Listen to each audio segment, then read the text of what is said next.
Hi,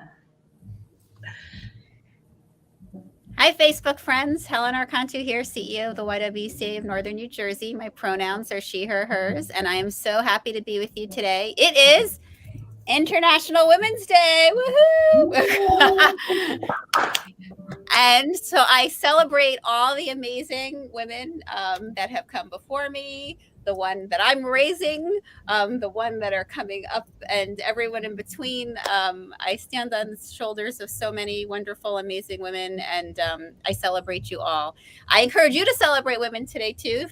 Pick up the phone, text, send someone that you love, a woman, and tell her why she inspires you. Go support a small business, women-owned. Go see a film, read a book, listen to a podcast that's women featured. There's so many ways, and definitely get involved in advocacy. We've got a lot of really important issues around women's rights that need your support.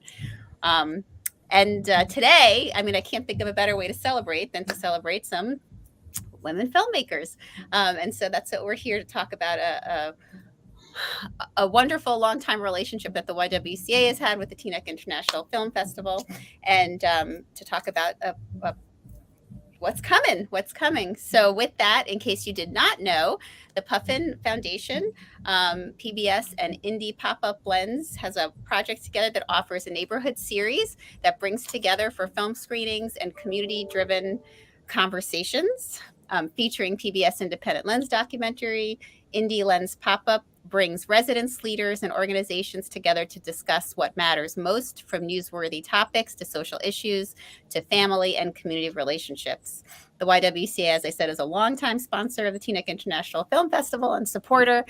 We were so thrilled to be able to sponsor 3 films as part of the series going on right now, and that's Love in the Time of Fentanyl, which just aired, which was a really important conversation for our time, as all of these are.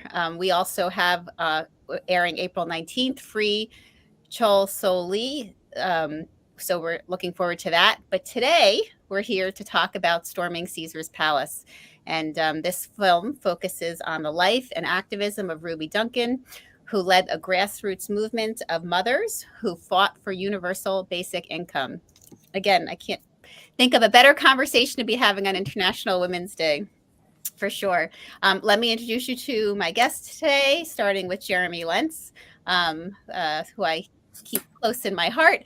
He is the executive director of the Teaneck International Film Festival for over 14 years. Under his direction, TIFF has been dubbed by a nationally recognized newspaper as the film festival with a social conscience. He is now considered to be one of the most prominent social justice film festivals in the nation, because of the great work that he and all of the amazing crew at TIFF do every year.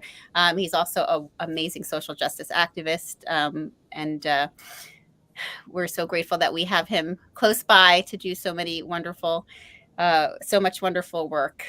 He's been recognized by his peers and the community for his many contributions as an activist and a social change agent. And I would like to welcome Hazel Garland Pooler, a Colombian-born, New York-based director and producer and documentary filmmaker. She has directed 10 episodes of PBS's Finding Your Roots with Henry Louis Gates Jr. and co-produced the 6-hour The African Americans, Many Rivers to Cross, also with Henry Louis Gates Jr., which won an Emmy, Peabody, DuPont, California, and DuPont, Columbia, and an NAACP Image Award. Also, Storming Caesar Palace is her first feature-length documentary, and it will broadcast on PBS Independent Lens on March 20th. And we have Sandra Phillips Gilbert, who is a current social service representative at the Department of Human Services, Economic Security Administration in Washington, D.C., and a former elected advisory neighborhood commissioner who represented the Rosedale community in Ward 6 for 10 years. She is the daughter of Ruby Duncan and who is the subject of Storming Caesar's Palace, and continues the work of fighting for equity and improving the quality of life for our neighbors and communities. So welcome, everyone. So happy to have you. Thank you. Happy to be here. I mean, this is, as I said, just perfect way to celebrate this day. Before we start chatting, though, let's show a little clip of the film so our viewers can see it.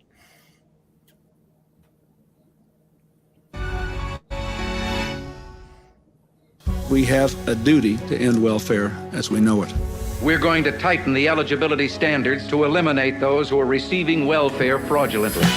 In 1970, women are cut off of the welfare rolls in great numbers. They were coming in women's homes at midnight. We want to see if there's a man in the house. Nevada had the second lowest benefits in the country because of a man named George Miller. There wasn't a person that we cut off that shouldn't have been cut off. When a child is starving, when they have no good housing, it's what makes me angry. The Clark County Welfare Rights Organization agreed this fiery woman, Ruby Duncan, should become the president. Something has got to happen. We have to hit the strip. The 1,000 marchers flooded into Caesar's Palace. They blocked traffic clear to the California line. It was outrageous, marching outside the organized crime-owned places. They don't take opposition lightly. It's scary seeing the police handcuffing your mother, but I got used to it. You gotta be strong. Don't take no for an answer. Welfare recipients across the country began to talk to each other. Your whole life is in the hands of politicians. But poor women that have children, us, we surprised a whole lot of people.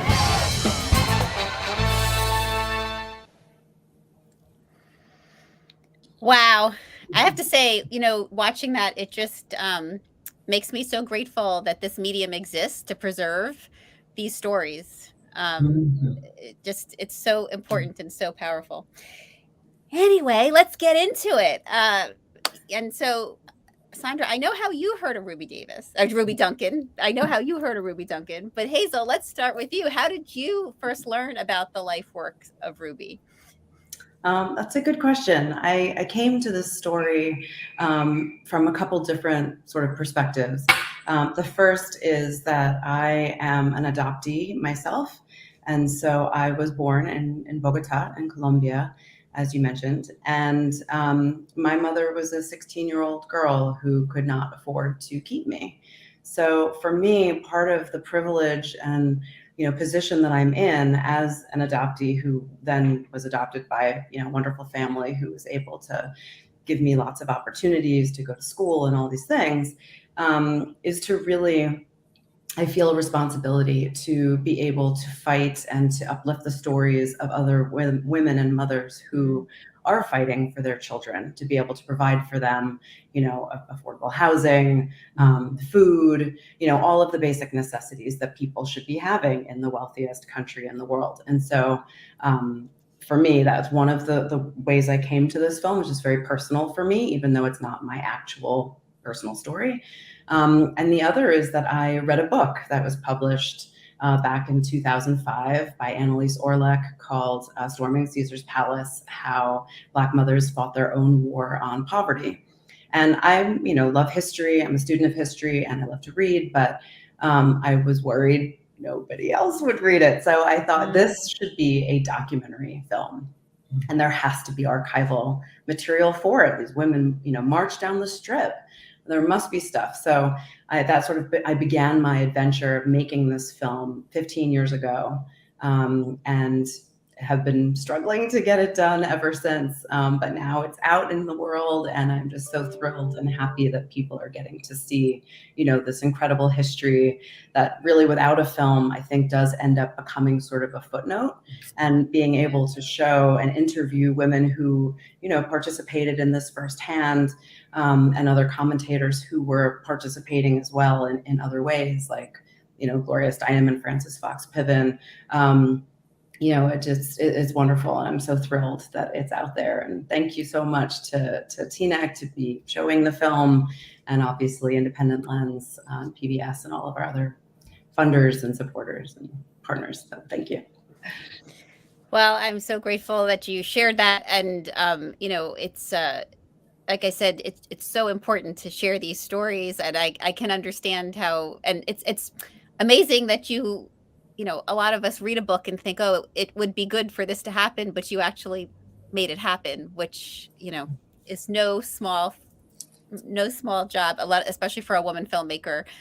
We know for sure. So, and I'm a social worker by training, let me just say, and someone who's worked a lot in our various systems. So, it's, it makes me very specifically curious about Ruby's story and how she discovered and, how she learned about the welfare system being, you know, so problematic and so broken, and why it didn't work for most people and most families in need.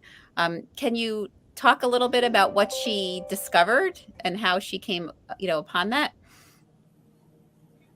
Sure. I mean, I think in her own personal experience, she had to turn to welfare at a certain point to get public assistance. She had been married, she was running, living a very working class life. She had many jobs, she was working, and then due to an accident in the hotel, she ended up needing public assistance. And, for me, it's important to remember that we're all, or many people, there's that statistic that says something like, most Americans are basically an accident, a divorce, a medical emergency away from poverty. And so a lot of people may say, oh, this isn't my problem, I'm not going to need public assistance.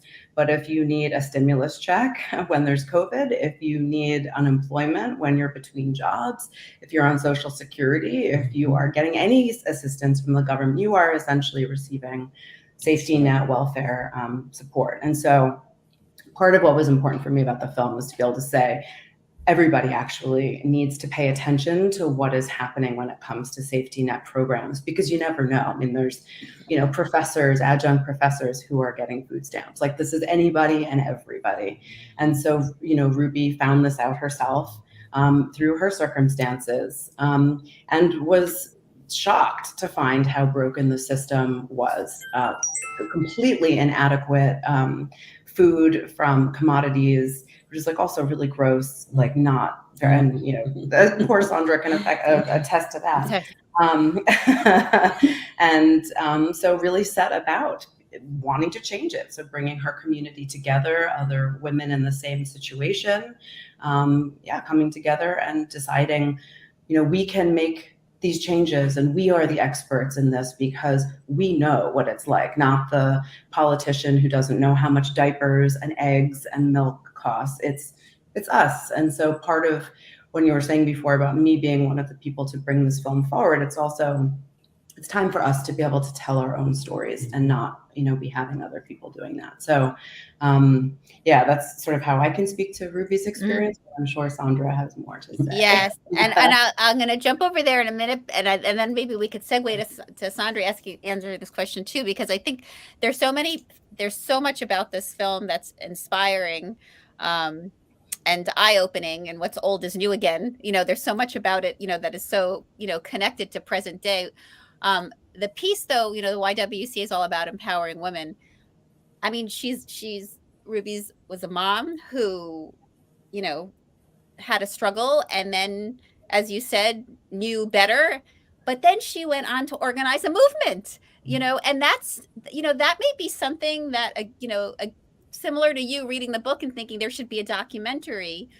Can you just talk us through, because I just think it's such an important, it's so important for women to hear how to take a moment that you're, in, and think this should be different, and then actually jumping into a space of being, for her, a community organizer that created a whole entire movement when she, didn't necessarily have that background or skill set, to start. Absolutely. I mean, I think one of the things for me about this film is that it really shows that anybody, anywhere can make a difference. So it can start in the smallest ways. You realize that something is happening to you in your community that feels unjust and unfair.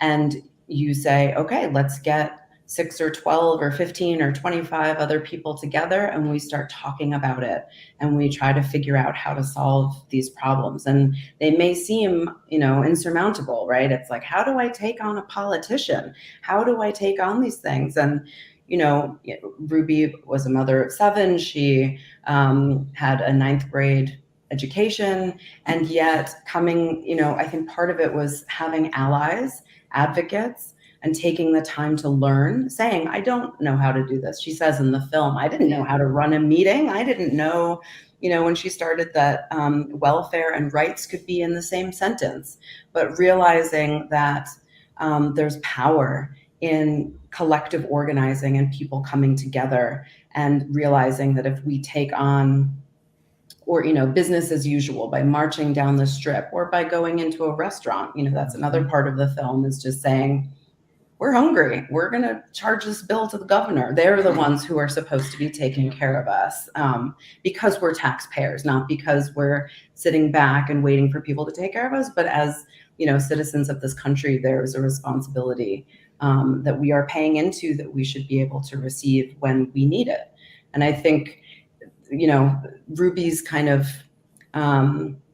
coming together with other women and realizing this is how we do this. And she's always the first person to say, I didn't do this alone. It takes a village. And in the same way, it took the community coming together and all sort of choosing what is exactly the issue we need to deal with.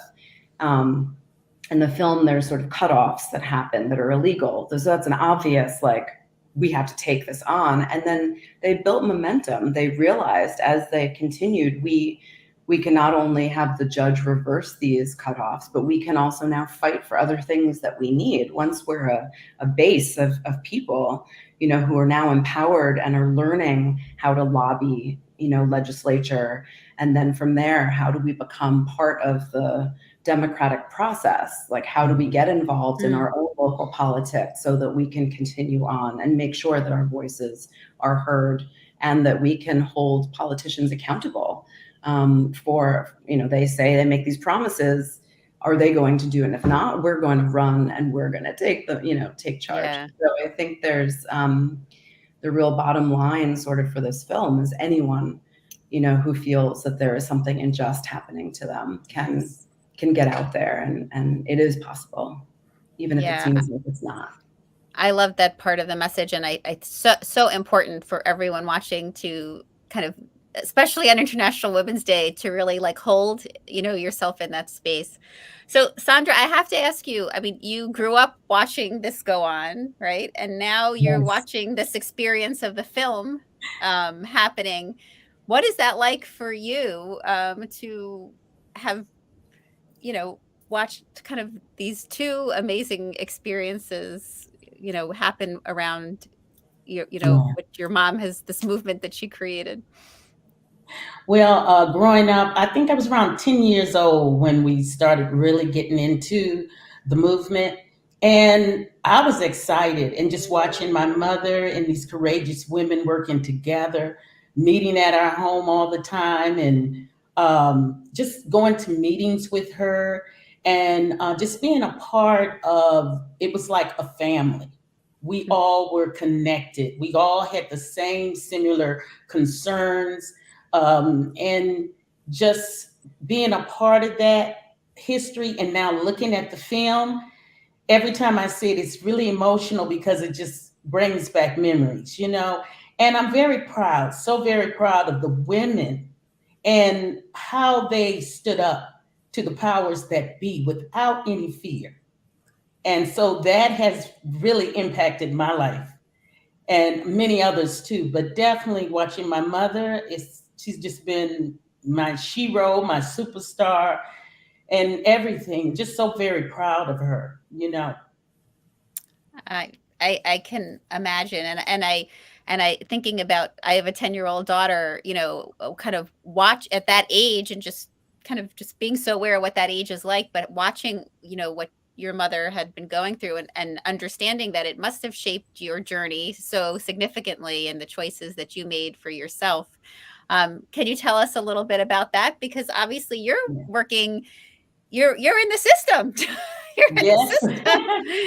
Well, like I said, starting out at 10 years old, watching your mother, and over time we learned, I learned at an early age how to campaign. I worked on campaigns, putting out leaflets, flyers, doing petitions, and then going to various meetings, organizations, protesting.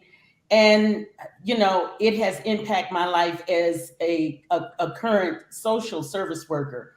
And to be on one side of the government, and now I work for the government that provide programs, and benefits to families, the very similar families that I was growing up as on public assistance. So it's worthy, and it's very humbling too for me to be a part of that, and to take each person I deal with. I just remember what we went through, and I make sure that I provide the best service I can, the best resource information, and just to continue doing the work that my mother and those women did to help families. And also, like in my community, I had organized my community back in 2006. We needed a new community center. And so I said, what did my mother do? What did she do? And so I got with my church.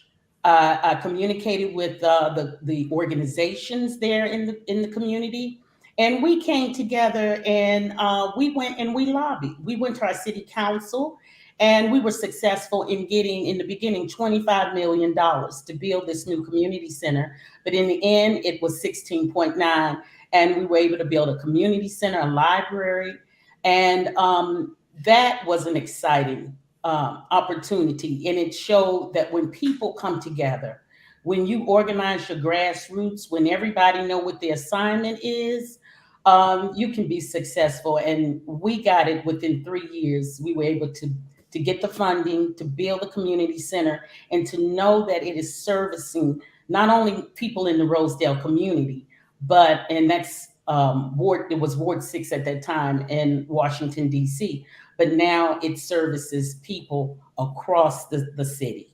And so I'm just very proud to have taken what I learned from my mother and to apply it to my community, which then led me to become an elected representative for my community. You don't get paid, so I call it an elected volunteer. And so I was a liaison between the government and the community, and just fighting for issues relating to crime, unemployment, housing, trying to make sure that individuals that came to me, that I could direct them to the needed resources, and to advocate for them during legislative hearings, writing letters, making calls on their behalf. This learning from my mother had prepared me to do what I'm currently doing and will continue to do. Yeah. So I'm just excited. Well, that's so beautiful. And I thinking too how young people can be watching this film and also be inspired by your mother, a whole new generation, to learn and, act and advocate and, be the force, as you have, taken on from having that model, and now others can have it as well, thanks to this amazing film, that's been created. What a tremendous goal. What do you think, from a message, if you think about, something your mom would say to young women, to young girls watching, that they should take, from her life's history of and her legacy of this work? Well, she always tells me, and when she's meeting people, to say, take the time to find out what are the concerns in your community? What are the issues that you feel impact you and others? Learn about it and connect with people that can help you accomplish that. Like, she didn't know about organizing, she didn't know about running a meeting, but she learned. And so that is what I would say, she would say, is to find an issue and a concern, or that impacts you, or you feel that you really want to make a difference, and do what you can do, whether it's big or small. I always say big or small, because everybody has a responsibility to do something that is the human legacy for us to continue to help others and to leave that legacy in that history for people to continue to follow. And I would Wow. just add Yeah. that when I've talked to her as well, she sort of says, remember, we can do it and do it better. Yes. And there's that real understanding that even if the powers that be make it feel like you don't know anything, that you're not, whether it's you're not educated enough or whatever it is, the reality is your own truth. You Yes. know your situation, your experience, and actually that is more, you are then more of an expert than some of these other people are. And that if we can do it better. And just come together with your group, with your community, whoever that is, and can make a difference, for sure. Talk about empowerment. And I, when I think about TIFF, I mean, it really does, for those of us that are involved in, watching the films and connected to the talkbacks and the conversations, I really feel like that to me is such a link of this film and this film festival and this organization being connected, because TIFF always picks films that takes us on a journey to learn about ourselves and what capacity we have, and to get inspired to embrace it in a greater way. So I totally get, knowing the film festival and knowing this film, how you all got together. But Jeremy, how did you hear about the film and bring it forward? So the film came to us through PBS, through the Independent Lens series, which we've had a long-standing partnership with, and it's such a perfect alignment with TIFF's theme of activism making change, which is our permanent theme here, because essentially all the films that get programmed in this series are raising awareness on issues, on movements, on activism. And this film in particular, mothers demanding action, and how a completely grassroots movement of mothers uniting caused a major social change. And, change happens on the local level. And that's what we see in the work that we do at Teaneck International Film Festival, the work that you do at the Y, advocating for women and for equality. So I think, as far as this film being part of the series, it couldn't be, number one, more timely for Women's History Month, that we're having this conversation on International Women's Day, but also in line with the theme of really empowering people, and all people, to know that you do hold the power. You might not know the destination or how to get there, but if you have the ability to see a wrong and work to right it and unite other people and build community and raise awareness on something, you can make change, not only in your local community, but that will spiral to your state, your national level, which is the movement that Ruby Duncan started. And there's so many incredible stories out there. And I commend you, Hazel, because, from somebody who also produces, just from the standpoint of reading a book and knowing the importance in that, and saying this needs to be made into a documentary film so that we can have a broader reach to get this story out there. And there's so many remarkable stories, especially at a time in this country, you said, who's telling our stories, right? Where you're empowering yourself, for women telling their own stories and making sure that these stories are being passed down correctly. And we're living in a time in our country where people are trying to rewrite history or alter it, or even have it erased or eradicated.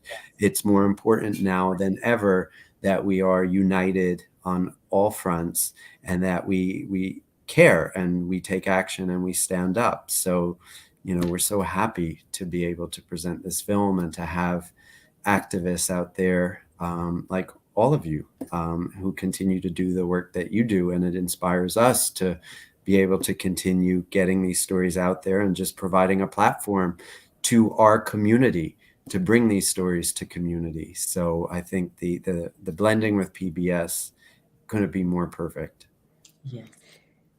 Well, and I have to say, I want our viewers to just keep note that in the comments here is the link, so that you can join us next week to watch the film and be part of the talkback. we could talk a lot longer, but we actually will, and we're going to do it, with the film for you all next week. We just wanted to, introduce you to the film. If you haven't been introduced to it, introduce you to the film festival if you haven't been introduced to it. And, again, I can't think of a better conversation to be having today and every day. I am so inspired and so grateful that you told the story. So grateful always to the film festival, to Tiff for telling me, for showcasing these stories. And, for our viewers, this is really something special and something that you should watch, and make sure that the young women in your life watch it as well. I really believe strongly that, one of the things that's so amazing is to be able to look at it because of it being a period in time. It really looks like a period in time, but there's so much of it that's so relevant for where we are today, even though the strip looks different. There's such a significant, so much relevance and so much to learn from it. So, and Barbara Giarmo, thank you for watching. She agrees that this is a great way to honor International Women's Day today by having this conversation. So, Jeremy, before we leave each other, tell us what else is coming for TIFF. We'll all be together again next week, and we're going to want all our viewers to join us as well and share this conversation out. But what else is coming that we should be tuned into? Yeah, so I would just advise anyone who's watching, next Wednesday, March 15th at 7:30 p.m. Eastern Time. Anyone anywhere in the country can sign up, go to Teaneck Film Festival to sign up for this free screening, which will be live streamed and have a live talk back with all of us here, plus a short that we're adding about a local woman, Rona Vega, and Parent Matters, that'll be paired with it. And the conversation will continue, and it'll have a live talk back. So for those who have questions, we want to bring more people into the fold, sign up, sign in, and stay for the talk back where you can ask questions. And then next month, we close out our Indie Lens series with Free Chol Soo Lee, which will be next April. And the sign up is also on our website. And then the Teaneck International Film Festival will be back in November 5th to the 12th this year for our, if you can believe it, our 18th anniversary. And we are looking forward to that and working now very hard to work on our programming to get you some of the most engaging, impactful films that will surely resonate here and abroad. Thank you, Jeremy. So, folks, you can register for next week and join us. The link is here. You can check out the website for TIFF. The link is here. Hazel, tell us, what are you working on too? What's coming up for you? Well, I'm actually still working on this film. We have a really robust impact campaign, and so still fundraising, still traveling around the country, because it really is important for us that everybody get to see this film and we meet people where they are on the ground. Film festivals obviously are so much fun, and they're incredible. And, we want to be able to increase our reach as much as possible. So being able to, go to people where they are, we're trying to also have multi-pronged approach. So we're, reaching the grassroots, all sorts of communities, but also trying to reach out to various, politicians. We just had a screening actually yesterday at the Nevada legislature, which was incredible, because as much as they need to understand what their place is, right? Like what the work they should be doing as well. And also with other advocates and allies, want to meet with more social workers, with more educators, with more folks everywhere where they may be, so that we can really get the word out about, this history, which really is inspiring. And I think the hope is that young women, young people in general, understand this history that is being erased and forgotten, and really to see, like, look, it was women back then who were first really pushing for a guaranteed income, an adequate income, dignity, justice, and democratic participation. And that, the young women today are the activists of tomorrow. So it's so important for us to be able to reach as many folks as possible. Well, I appreciate you saying that out loud. I believe that that's, how we help manifest and make it all happen. So, and I hope if anyone listening can help make it happen, stay connected to this film and to Hazel and the great work. And so, Sandra, I close out with a question for you. What's next for you? What's next for the work that you've now, the legacy that you carry on? Yeah, well, I'm going to continue to work with Hazel, my mother, in spreading the word, and also continue to see what I can do to lobby issues and concerns for women and families and citizens in the District of Columbia. And so this is like you say, what's old is new. The thing is, what happened in the 70s, it's far worse now in 2023. And so we have to make sure that we reach out to other groups and organizations to stand, in solidarity for issues that will impact us on all levels. So that's what I'm going to do. I'm not going to pace myself for anything else, but focus on the film, how to help Hazel get this film out, and whatever way I can do to do that. And so I'm excited about the new challenge and the opportunity to help.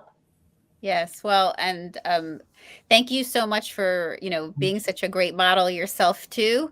And for those of you watching, again, I encourage you to see the film. I encourage you to share the film. I encourage you to share something you learned today with someone in your life. Work it into a conversation. Send it in a text. It's easy to share this conversation through Facebook.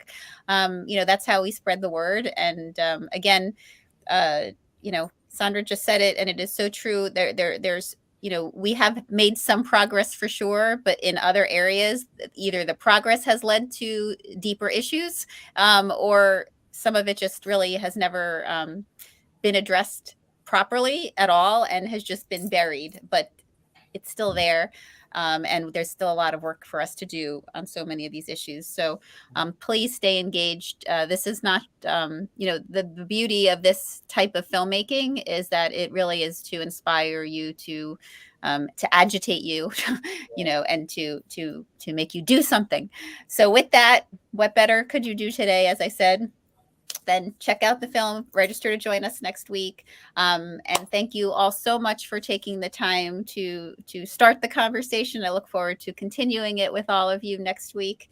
And for all of our viewers, remember, it is Women's History Month at the YWCA. We have amazing opportunities for you to be inspired and to be engaged by joining us at our Women's Leadership Conference at the end of the month on March 29th, and so many other great programs that you can get involved in. So check out our website, check out our social media, and sign up and join us. And everyone have a great day. And please go tell a woman that inspired you that she's inspired you. And I'm going to say it to these two amazing women on the screen with me today, how much you've inspired me. And thank you for sharing your stories and your work with us today. Thank you. And thank you for inviting us too. I appreciate that. Yes. You all inspire me. Thank you. Bye, everyone. Bye-bye.